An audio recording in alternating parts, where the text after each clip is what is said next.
Wendy, how's it going, girl? Hi, how are you, Em?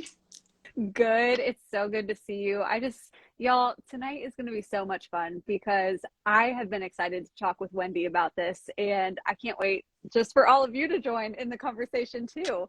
So Oh my please gosh. keep dropping a hello in the chat. Thank you, Ashley, Project Hope, as you've been doing that. Wendy and I would love to see that you're joining us today for this warrior conversation, and we're not going to waste any time. With all of our warrior combos, we go there, we dive straight in. And so I will first have us introduce each other, and basically just so you have a basis of who are these two girls and why are they unpacking this big question on how to trust God in singleness, right? So my name is Emily. I'm the founder of Becoming Me. I'm an author, podcast host. I am single, and I am currently navigating this season and question on what it means to trust that God's plan is best. So that's like the 30-second version of Emily. Wendy, who's Wendy? Oh gosh. Our I'm favorite also questions for each other. a podcast host. I'm an event planner, media producer. I do so many things, fitness instructor, but I too am single, and I've been navigating the life of singleness for quite some time. And I've been blessed to have several awesome relationships, but none of them for long term yet. Yes. Still waiting.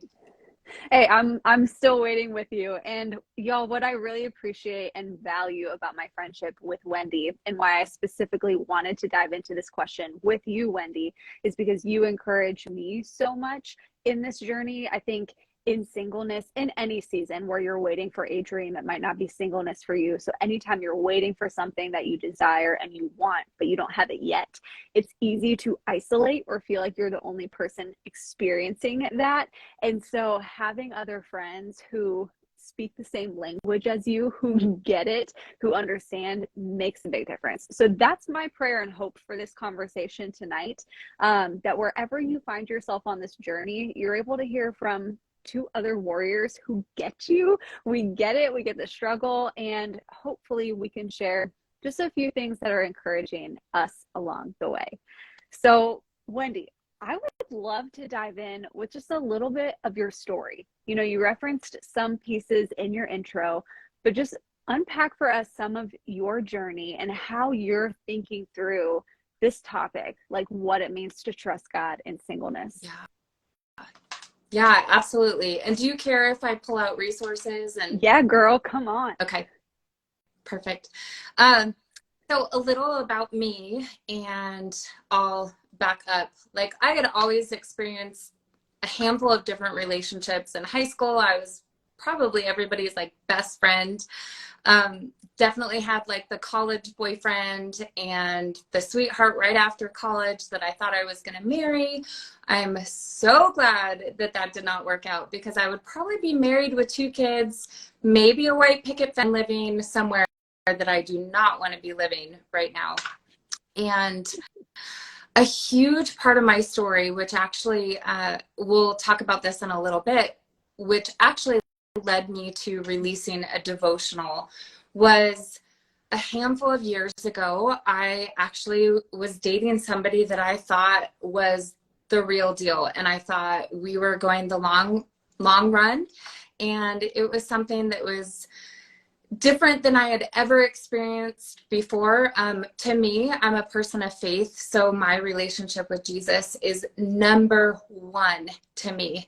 And when I had met this guy, he checked all of those boxes in terms of he loved Jesus. He was doing similar career type things. There were things that I wanted to be involved in that he was involved in.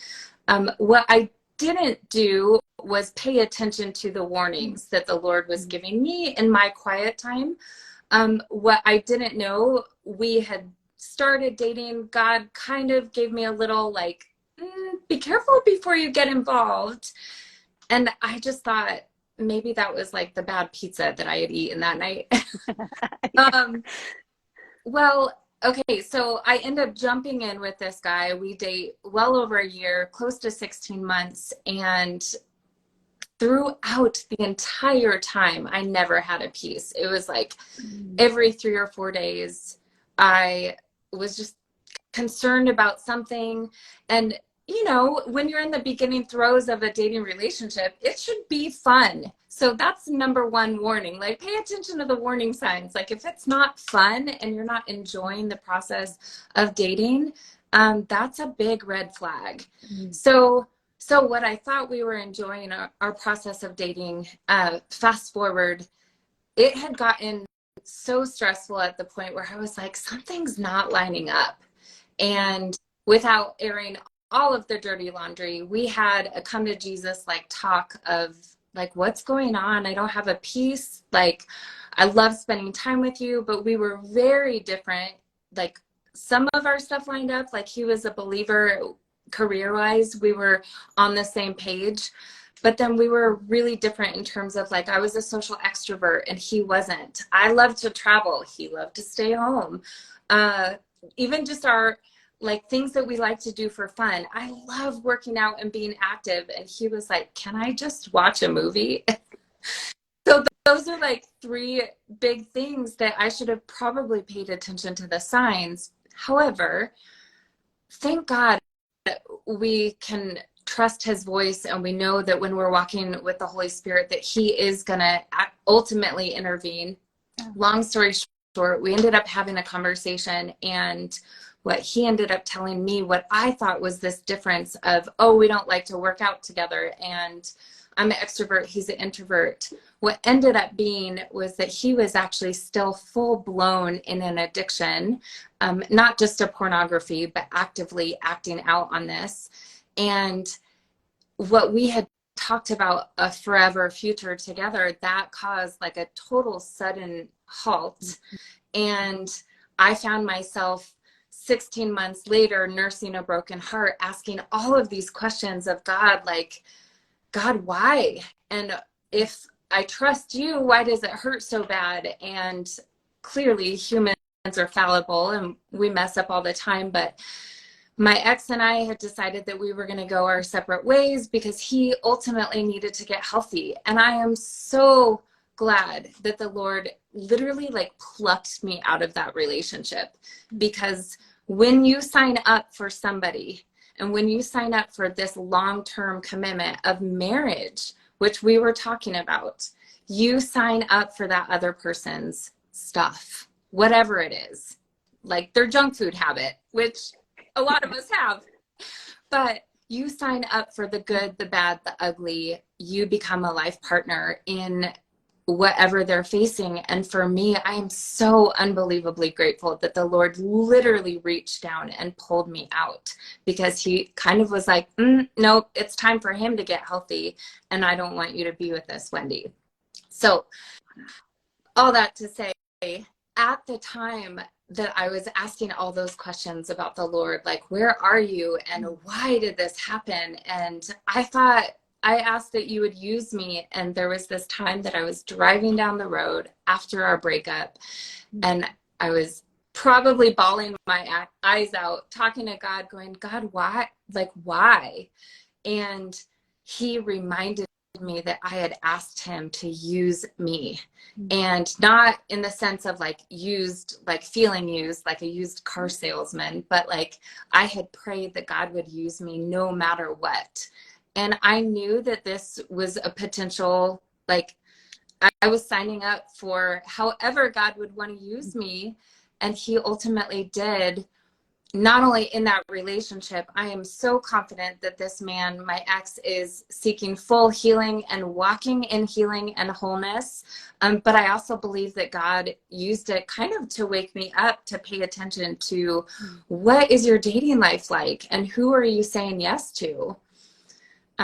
So I'll pause right there. But No, that's so powerful. And like, thank you for unpacking your story and your journey, because when we're in the midst of those moments and we're driving down the road, crying, talking to God, asking him why, it's really hard in the moment to find perspective. And where you are now, looking back, all of the wisdom that you've been able to glean and the hope that you can stand on for the future and what God has for you, I think is a beautiful thing. And it's such a good reminder for all of us that if you're in the middle of a breakup, you're past a breakup, or you've never maybe even been in a relationship and you're waiting. The beautiful truths that we can glean from what you just shared, that there's always something to learn, there's always something to be thankful for, and that ultimately God was protecting you for his best. Like, absolutely beautiful. Yeah. You referenced too, and this is one of my favorite things to talk with you about, because it's how you and I kind of connected through your YouVersion plan and say in the story. And I was in the middle of navigating online dating, feeling frustrated and discouraged. I found your YouVersion plan. I'm journeying through it, and it was such an encouragement to me. But you also end your devotionals in a very interesting way. So tell me about the plan and why you chose to end the devotionals how you did. Mm-hmm. Thank you. Yeah, that's a great question. So over the course of several years, I was dating this guy I had told you about. It was post breakup that I was kind of referencing back to some of these devotionals that I had written kind of for myself, just to encourage, like, okay, this is what I feel God's speaking. And at the end of every devotional, I had really poured out just this heartfelt prayer of like, God, help me not to give up. And it wasn't necessarily to do with even just a relationship. It had a lot to do with waiting on your the career that you're working so hard to get to, dreams of a future family, all of these things. And while writing these devotionals, I had this epiphany post breakup. It was a few years ago that I was like, these would be really good for other people. So the Lord had worked with me. I repurposed these devotionals probably in 2018, 2019, and worked with YouVersion Bible app. And I also have a hard copy that you can get on Amazon, but we worked to put this together. It's 25 days to staying in your story, how to trust God in the process of waiting on your biggest hopes, dreams, the things without surrendering or throwing in the towel and giving up. And the way that I end each devotional, not only just questions that are challenging you for where you are at, but these prayers that I spent tears over just praying myself. And then when I went back to republish the actual devotional for the world, I made sure to recraft every single prayer so that people, no matter where you're at, regardless of what you're waiting on, regardless of the season of life that you're in, you could actually pray those prayers along with the journal and along with the devotional of, this is where I'm at, Lord. I feel bipolar in my prayers, but this is where my heart hurts. And also, Lord, here's where I'm choosing to trust you, and reminding yourself that God is only good. He is always good. That comes down to a principle of your faith. Do you believe that God is who he says he is? He is always faithful. And if Romans is right, God works all things together for good for those who love him and are called according to his purpose. And that means even the bad stuff, God will work for your good, your benefit, and ultimately his glory. Oh my goodness, I love it. I have so many screenshots of your prayers from the YouVersion app. And now that I know this is on Amazon, literally after this conversation, y'all might have to wait a couple minutes until it's posted, because I'm headed to Amazon to buy it. I'm so excited. So I can go through and underline, and literally it is so beautiful and encouraging. And y'all, we will include the links in this replay so you can go get the version of the book or follow along in YouVersion, because I love it. So important. We've talked a little bit about timing, and we're talking in the overarching theme of this conversation on how to trust God, right, in our singleness. And that means that we're dreaming about something, we're praying for something, but it's a not yet. We're in a between place, as we would say with your podcast, right? And so with that comes timing. We want it now. It's not happening now. And we might not even know the when. So how important even is this timing scenario? Can you start new? Speak to somebody who's just feeling the pain of timing. Maybe they just came off of a breakup. Maybe they're experiencing heartbreak. Maybe they've been single and never even experienced a relationship and are just feeling the weight of that. Tell us a little bit about timing. Yeah. Yeah, absolutely. Well, first and foremost, I like it's such a soft spot of my heart because I so can relate. I had texted Emily, I think it was yesterday, that I was like, sometimes you do want to show up and you say, don't give up, like God is perfect and he has perfect timing. And then other times you want to be like, God, this is hard. And I'm over here crying my eyes out, hoping that I can survive tomorrow. Yes, So me too. So, like, if you're nursing a broken heart, or if you're even like, God is my person out there, I just want to encourage you, like, God delights in giving us the desires of our heart. And even if the timing is not right now, it could just be a not yet. And I know from talking to a number of people that God's timing is always perfect. And he's no respecter of time, right? So when he says it's time, like it's time, and he can make up for lost time, whether you feel like you're in a season where you're like, I'm old as dirt and I'm not going to be able to have babies, and God, could you please write my story? Or you're freshly beginning the dating like navigation and you're like, I don't know what time looks like. I just know that God is always faithful. And we can also look to stories in the Bible, which aren't just stories, they're actual true biblical accounts where God moves in, and regardless of like what people are in their season, and his timing is always perfect.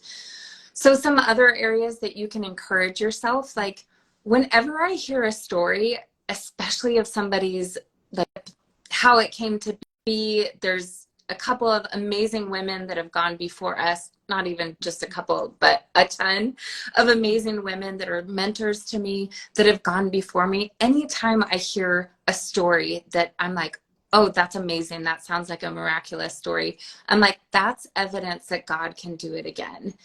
In Revelations, it says people overcome by the blood of the Lamb and the word of our testimony. And I think every time a testimony is given, that gives evidence that God can do it and God can do it again. So I encourage myself with those stories. Like, if God could do it for them, he could totally do it for me.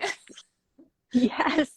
So, Yes. Oh, I agree. and and that's, we don't want, which I heard this great example, we don't want God to give us the same exact gift that he gave to somebody else, right? But we want God to tailor make it for us. And you and I talked about this amazing story from Nashville, this singer-songwriter that we really look up to, and she had a long journey of singleness. Like, she didn't even date until she met her husband. And she has a tailor-made story just for her. And words of hearing, like, God will tailor make it. And then even just a recent conversation I had with a good friend and mentor named Lynette Lewis out of New York. She was in her 40s when she met her husband. She was planning her best friend's 7th baby shower. 7. Oh, Like, so yeah. she's like, God, maybe you did forget me. But she met her husband. She's now happily married. They have 4 grown teenagers that she's a stepmom to, and they have kids of their own. And that's like a only God story. And she reminded me just recently, like, you may feel set aside, but you're not set aside. You're set apart because God is doing something in and through your story that only God can do. He's not going to give you the same exact story as somebody else. He's going to make it better for you. Like the whole Ephesians 3:20 thing, like he could do immeasurably more than all we could ask or imagine through his power. And why not dream for the impossible, right? Yes. Oh my goodness. Thank you for sharing that. I'm like, bring it, girl. Like, so encouraging. That was very encouraging for me personally, and I know for so many others. And speaking of watching people's stories or hearing from others, I know that other people have encouraged you personally. How have you drawn encouragement from the words of other people while you're in this season? Yeah. A lot of times I write it down. especially if it's been like a hard day. I'm a big fan of journaling, and I probably go through at least one, if not two journals every year. Because I think it's also important to look back, to look at those moments that we've experienced, like we've experienced triumph in an area of our life, or we've gotten that dream job or that dream opportunity or a relationship issue that's been solved. It doesn't even have to do with like a love interest, but like whenever somebody speaks into my life, I typically try to write it down so that I remember it. And then I can go back in those, especially like discouraging moments, and actually remind myself through their words, like, oh, what did they say? Oh, it's scripturally based. Oh, this is a prophecy, or this is a word of encouragement that I can hang to.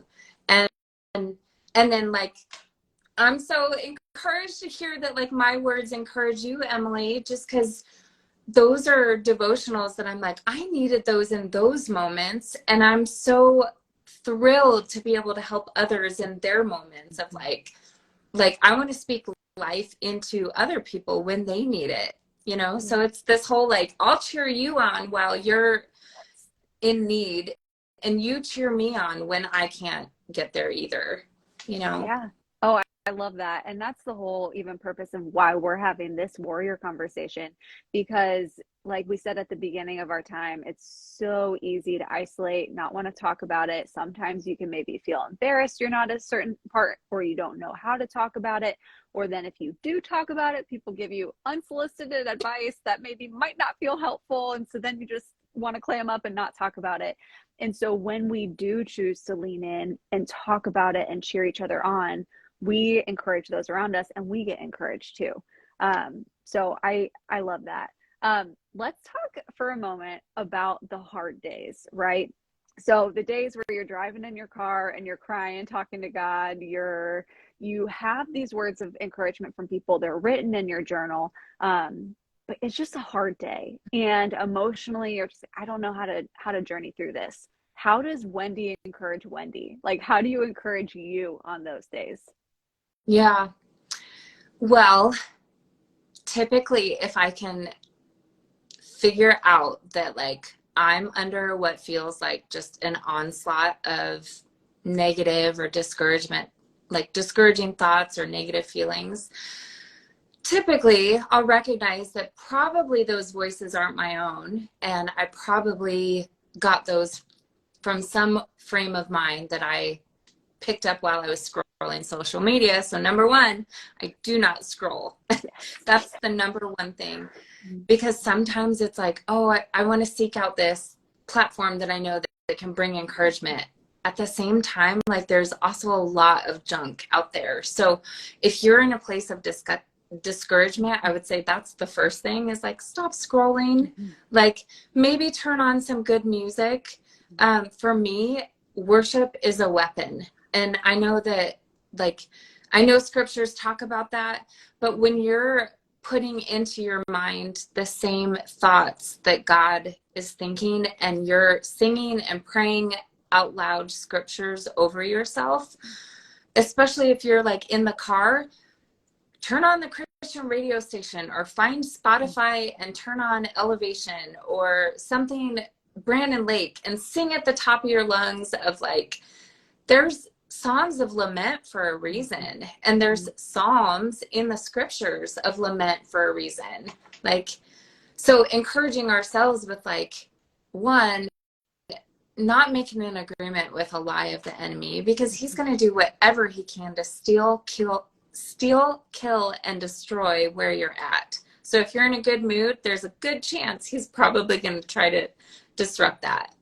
But you know, we can be thankful for the awesome and positive days that we don't struggle, but then on the days that we do struggle, to actually ask God to remind us of his character and remind us where we've seen him deliver and come through before. Like for me, when I was 23 years old, I moved to Seattle without knowing a soul.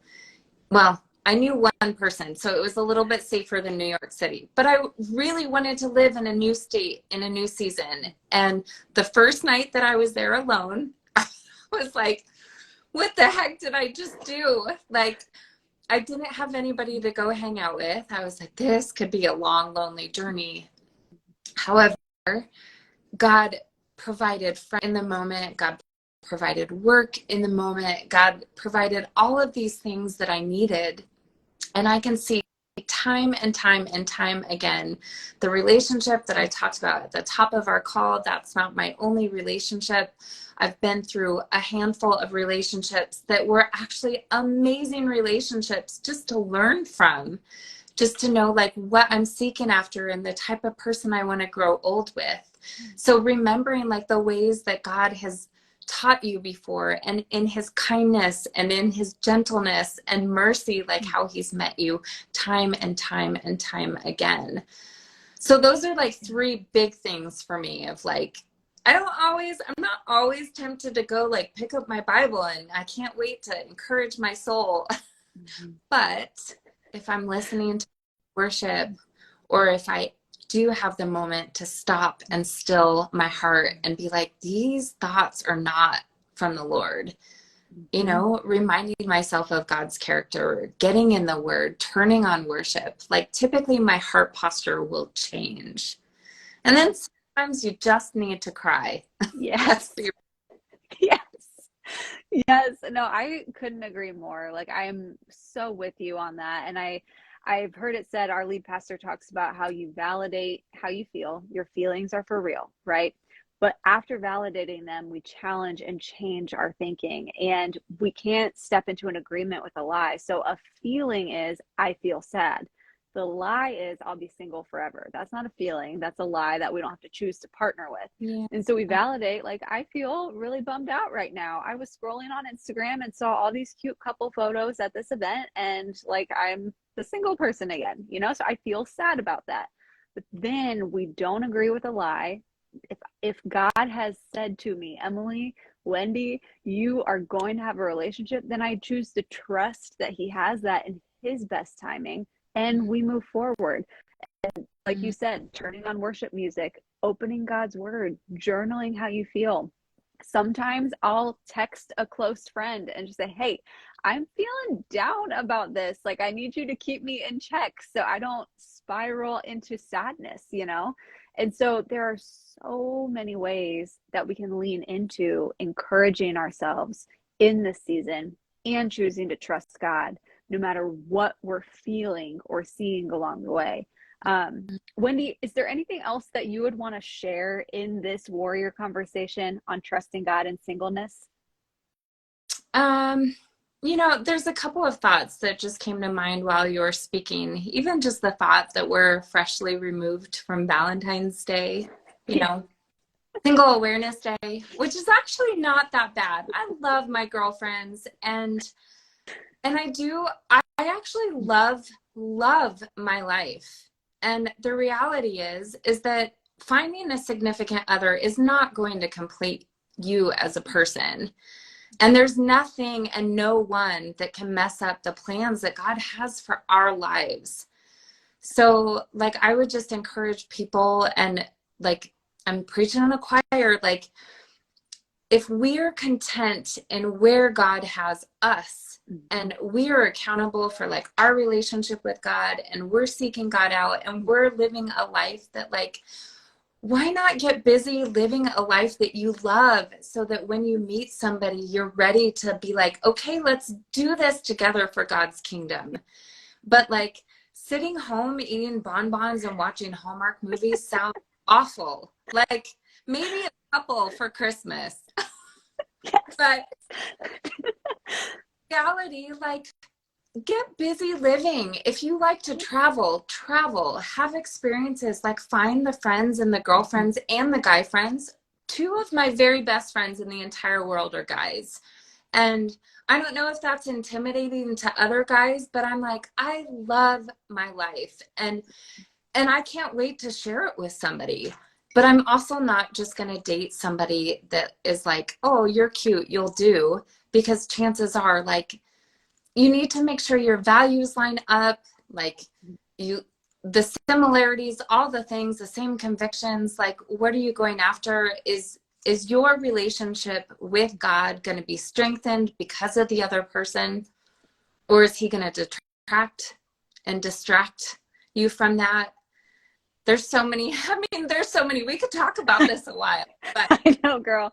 Maybe but, we've stumbled on a new series. but I will say, like, around Valentine's Day, I actually, one of my very dear friends, who I have a past with, had posted that he was in a new relationship. And at one point, this is me being really vulnerable here.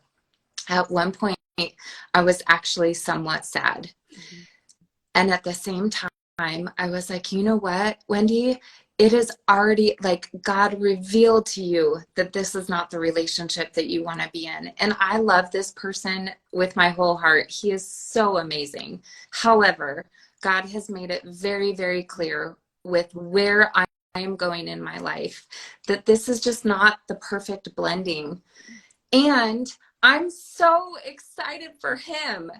So while I was sad in the moment, I think it was like the devil trying to just be like, oh, you're sad because you're single and you're alone, which I might have been alone for that day, but we're never alone when we walk in community and relationship. And ultimately, because I want God's best for my life, I also want God's best for his life. And I pray, and I'm so excited that this new woman in his life is hopefully everything he's ever dreamed of, because that's what I want. And that's also what I want people to cheer me on with. So yeah, there's I my love that. Girl, drop the mic. You're a treasure. Like, I just love you so much. You are a gift, truly. And thank you just for even going there, being vulnerable. I know even on Valentine's Day, I had mixed feelings. Yeah. I spilled the tea on my dating life on my email list a couple weeks leading into Valentine's Day. So if y'all are subscribed to Becoming Emails, you know what I'm talking about. If you're not subscribed, you can drop a comment or DM me and I will gladly share that email with you. But in a brief nutshell, I had been recently ghosted, and that didn't feel very good on Valentine's Day at watching and scrolling. And so I was practicing even some of Wendy's advice earlier, like, don't scroll, don't set your mind up for like failure. And so stopped scrolling and started celebrating the friends around me and reminding myself, like, God is good. He's proven faithful. So why would he stop now?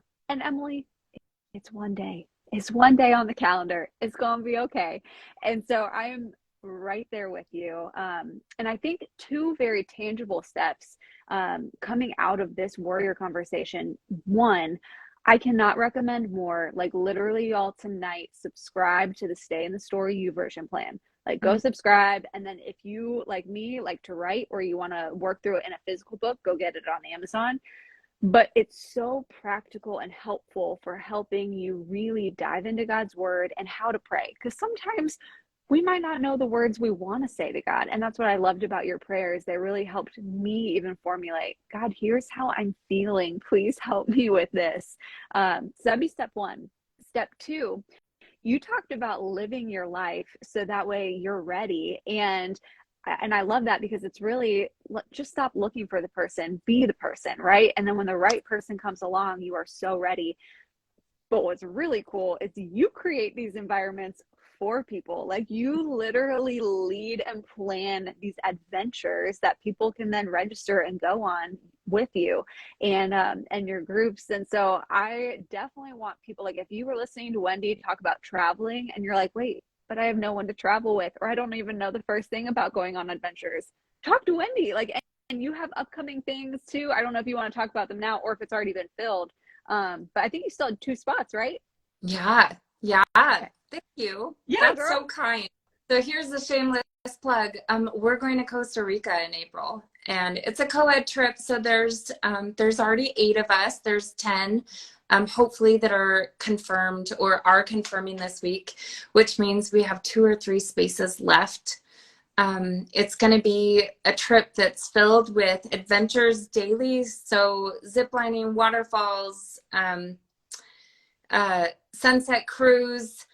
We're going to do a little bit of serving at a local monkey farm to actually help with like projects that they need.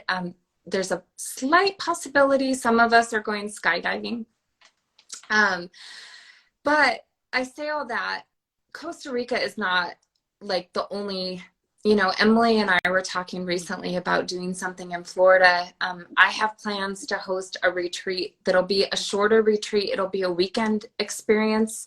And there's going to be more opportunities like that. I'm going to Italy in August. In 2024, I want to plan some other international co-ed adventures. So it's just people that are like-minded, that are also chasing after God with their whole heart. You don't have to have it all together. I sure don't. But just a positive outlook of like, hey, I'm going to show up. I'm going to see what God has for me, and I'm going to be excited to embrace where I'm at so that I can get tools to like live forward and out of that. So, yeah. I wish I could go to Costa Rica with you. I know. Oh, I wish. Next time. Florida. You can find Florida for sure. Yes. Yes. Well, y'all, we have 2 warrior steps coming out of this warrior conversation: the stay in the story you version plan, and please follow Wendy and the Between Places so that way you can be up to date on all of these fun adventures and incredible podcast episodes that encourage us in this season and the in-between place of life as well. So Wendy, I just love you. Thank you for diving into this conversation.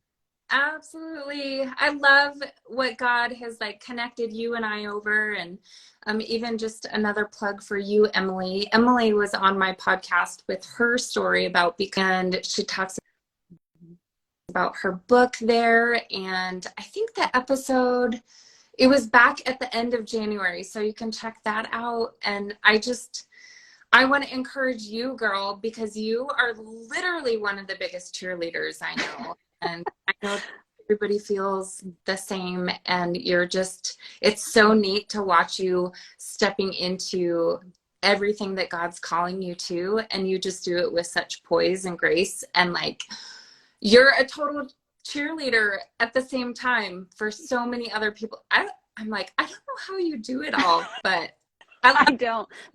So great. My Christmas tree's still up, tomorrow's March, so I don't do it all. We can work on that. Thank you. You are so kind. And thank you all for joining us for this warrior conversation.